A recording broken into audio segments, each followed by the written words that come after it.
যে বিষয়টা নিয়ে আমার মনে বেদনা ছিল অথবা মন ভারাক্রান্ত ছিল, যে বিষয়টা নিয়ে আমি গত সপ্তাহের সৌন্দর্যের অপরূপ রূপ ধারণ করতে গিয়ে পূর্বের ভিডিওতে বলেছিলাম, সেই বেদনার কারণটা এখন দেখাতে চাই।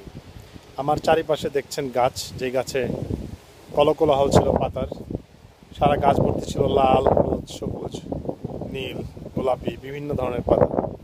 এগুলির থেকে সব পাতা ঝরে গেছে, পাতা ঝরে গিয়ে সব মরে গেছে।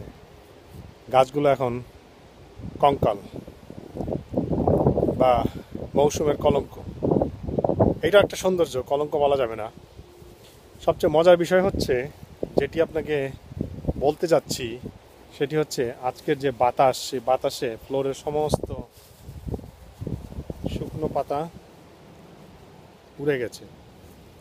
চারিদিকে কোনো পাতা নেই, পাতা কুড়োবার আগেই সব বাতাসে ভেসে গেছে।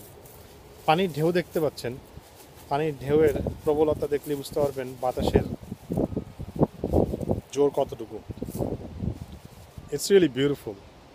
This lake is filling with water from the rains, and all the leaves are going out of my backyard. And now আমার মনের মধ্যে পড়ে আছে শুধু বেদনা, ভারাক্রান্তি। এই মৌসুম আবার কবে ফিরে আসবে? যাই হোক, মানুষের জীবন অনেকটা মৌসুমের মতো। যেদিন চলে যায়, যে সময় চলে যায়, সেটাকে পেছন থেকে আনা যায় না। মৌসুম হয়তো ফিরে আসবে, কিন্তু সেই সময়টা আর ফিরে আসবে না। আমি আরেক বছর পরে 1 বছর বুড়ো হয়ে যাব। আজকে অনেক ঠান্ডা, জুমার নামাজ পড়ে আসলাম ফ্রাইডে। পানির থই থই কলকোলাহল ঢেউ দেখে আমার কাছে মনে হচ্ছিল এই ছবিটা ধারণ করা দরকার।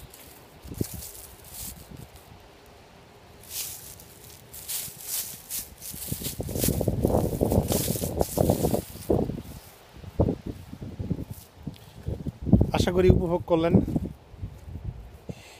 এই সুন্দর পরিচ্ছন্ন পানির একটা স্রোত দেখালাম।